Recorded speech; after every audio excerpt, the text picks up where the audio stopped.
South ఇండియాలోని అతి తక్కువ ధరలకి రత్నాలనందించే ఏకైక సంస్థ 6JVR. నమస్తే, వెల్కమ్ టు సుమన్ టీవీ. ఆంధ్రప్రదేశ్లో మద్యం కుంభకోణానికి సంబంధించి సిట్ అధికారులు విచారణ వేగవంతం చేస్తున్నారు. అన్ని కోణాల్లో దర్యాప్తు చేస్తున్నారు. ముఖ్యంగా ఈ దర్యాప్తు చేస్తున్న క్రమంలో రోజుకొక కొత్త విషయం వెలుగులోకి వస్తుంది, కొత్త పేరు వెలుగులోకి వస్తుంది.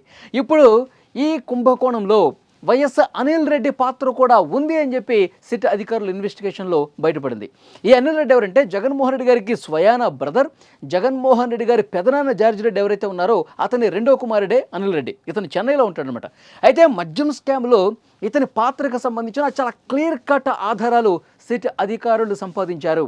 ఈ కేసులో A1గా ఉన్నటువంటి రాజకేశ్ రెడ్డి ఎవరైతే ఉన్నారో అతను డిస్టిలరీల నుంచి, సరఫరా కంపెనీల నుంచి, మద్యం తయారీ కంపెనీల నుంచి ఏవైతే ముడుపులు వసూలు చేశారో, కమిషన్లు వసూలు చేశారో నెలకి 50 నుంచి 60 కోట్ల రూపాయలు, ఇవన్నీ కూడా అనిల్ రెడ్డికి కూడా చేరేవి. యాక్చువల్గా A1 రాజకేశ్ రెడ్డి తన వాంగ్మూలంలో ఒప్పుకున్నాడు. ఏమేం చేశాము, నెలకి ఎంత వసూలు చేశాము, ఎవరికి ఇచ్చానని కూడా ఆయన బయటపెట్టాడు. ఎవరెవరికి ఇచ్చారు? ఆయన విజయసాయి రెడ్డికి ఇచ్చాడు, మిథున్ రెడ్డికి ఇచ్చాడు, గోవిందప్ప బాలాజీకి ఇచ్చాడు, కృష్ణమోహన్ రెడ్డికి ఇచ్చాడు, ధనుంజయ రెడ్డికి ఇచ్చాడు. ఈ విధంగా కీ పర్సన్స్ ఎవరైతే ఉన్నారో వాళ్ళకి 50 నుంచి 60 కోట్ల రూపాయలు ప్రతి నెల కూడా పంపించిన పరిస్థితి ఉంది. వాటన్నిటిని జగన్మోహన్ రెడ్డి గారికి అందించామని చెప్పి చాలామంది కూడా ఈ విచారణలో ఒప్పుకున్న పరిస్థితి. దానికి సంబంధించిన ఆధారాలు కూడా సిట్ అధికారుల దగ్గర కొన్ని లభ్యమయ్యాయి. రిమాండ్ రిపోర్టులో ఆ విషయాన్ని చాలా స్పష్టంగా సిట్ అధికారులు కూడా పేర్కొన్నారు. ఇప్పుడు ఈ అనిల్ రెడ్డి PA దేవరాజు 3 రోజులుగా విచారిస్తున్నారు సిట్ అధికారులు. అంటే ఇక్కడ మద్యం కంపెనీల నుంచి డబ్బులు ఎలా వసూలు చేశారు, అనిల్ రెడ్డి దగ్గరికి ఏ విధంగా వచ్చాయి, తర్వాత జగన్మోహన్ రెడ్డి గారికి ఏ విధంగా చేరాయి, వీటన్నింటికి సంబంధించిన విషయాలన్నీ కూడా అనిల్ రెడ్డి PA దేవరాజుకి బాగా తెలుసు. మొత్తం అతనే నడిపించాడు. ప్రత్యక్ష పాత్రధారి దేవరాజుగా పోలీసులు కనుగొన్నారు. 3 రోజులుగా అతన్ని విచారిస్తుంటే చాలా ప్రశ్నలకు నాకు తెలియదు, నాకు సంబంధం లేదు, నేను మా బాస్ ఏ పని చెప్తే ఆ పని చేశాను తప్ప ఇందులో మద్యం కుంభకోణం ఉందా, ఇంకొకటి ఉందా, ఈ డబ్బు ఇంకొకటి అనేది నాకు తెలియదు, ఈ కేసుతో నాకు సంబంధం లేదు అని చెప్తున్నాడు. కానీ ఆధారాలు ముందు పెట్టారు పోలీసులు. ఆ CC ఫుటేజ్లు కావచ్చు, ఏ రోజు నువ్వు ఎక్కడున్నావు, ఎవరితో కలిసావు, ఏం మాట్లాడారో, ఈ అన్ని టెక్నికల్ ఎవిడెన్స్లు అన్నీ కూడా ముందు పెట్టి దేవరాజును ప్రశ్నిస్తే నీళ్లు నమిలిన పరిస్థితి ఉంది.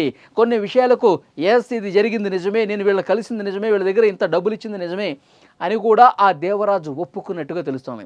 అంటే అనిల్ రెడ్డి ఉండి నడిపించినటువంటి వ్యవహారం మొత్తం ఇప్పుడు వెలుగులోకి వస్తుంది. ఇంకొక ముఖ్యమైన విషయం ఏంటంటే అనిల్ రెడ్డి చెన్నైలో ఉంటూ జగన్మోహన్ రెడ్డి గారికి అన్ని విషయాల్లో ఆయన అండగా నిలబడ్డ పరిస్థితుంది.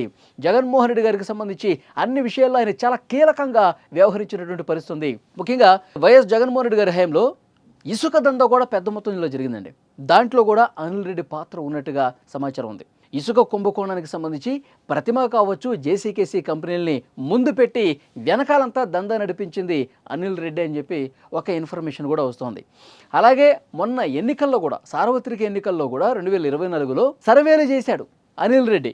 వైసీపీ తరఫున ఎక్కడెక్కడ అభ్యర్థులు వీక్గా ఉన్నారు, ఎక్కడెక్కడ అభ్యర్థులకి డబ్బులు చేరవేసి అక్కడ కొంత మనం ఓట్లను మ్యానిపులేట్ చేయొచ్చు, వీటన్నిటిని సర్వేలు చేసి ఆ అభ్యర్థులకి ఈ మద్యం కుంభకోణం ద్వారా వచ్చినటువంటి డబ్బుని పంపించినట్టుగా తెలుస్తోంది.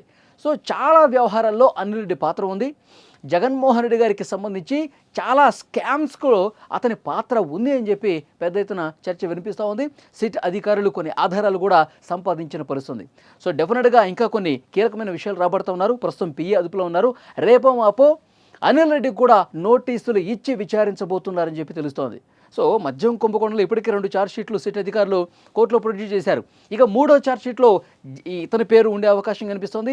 అలాగే జగన్మోహన్ రెడ్డి గారికి డబ్బులు ఏ విధంగా చేరాయి అన్నదానికి సంబంధించి కూడా కొన్ని కీలకమైనటువంటి ఆధారాలతో ఛార్జ్షీట్లో పొందుపరిచే అవకాశం ఉన్నట్టుగా తెలుస్తోంది. నిజంగా అంటే సిట్ అధికారులు కూడా కళ్ళు బయర్లు గమ్ముతున్నాయి. అలాంటి కొన్ని భయంకరమైన నిజాలు బయటకు వస్తున్నాయి. చెవిరెడ్డి భాస్కర్ రెడ్డికి సంబంధించిన ఏవైతే ఆ షెల్ కంపెనీలు ఉన్నాయో ఆ కంపెనీలు పెట్టిన అడ్రస్ ఏమో ఒక చోట, ఆ అడ్రస్ ఉన్న చోట కంపెనీలు లేకుండా వాళ్ళు ఇల్లు కార్యాలయాలు పెట్టారు. ఆ షెల్ కంపెనీల ద్వారా ఏ విధంగా బ్లాక్ మనీని వైట్గా మార్చారు. వీటికి సంబంధించి కూడా ఇన్ఫర్మేషన్ వస్తూ ఉంది. అందుకే నిన్న చెవిరెడ్డి నివాసంలో కొన్ని గంటల పాటు మోహిత్ రెడ్డిని ఆ కుటుంబ సభ్యులను విచారించిన పరిస్థితుంది. సో ఒక్కొక్కటిగా వెలుగులోకి వస్తూ ఉన్నాయి. మద్యం స్కామ్ ద్వారా ఎంత కొల్లగొట్టారు, ఎక్కడెక్కడ పెట్టుబడులు పెట్టారు, ఆ డబ్బంతా ఎక్కడుంది, అంతిమంగా ఎవరికి చేర్చారు, ఎవరికి లబ్ధి కలిగింది, పూర్తి ప్రయోజనకారి ఎవరు, అంతిమ లబ్ధిదారు ఎవరు అన్నది కూడా అతి కొద్ది రోజుల్లోనే బయటకు వచ్చే అవకాశం ఉంది. మొత్తం తవ్వుతున్నారు. ఈ మద్యం స్కామ్కి సంబంధించి రోజుకు కొత్త పేరు బయటకు రావడం మీద మీరేమనుకుంటున్నారు? మద్యం కుంభకోణం జరిగింది 100% వేల కోట్ల రూపాయలు దోచేశారని చెప్పి మీరు భావిస్తూ ఉన్నారా లేదా? Please comment.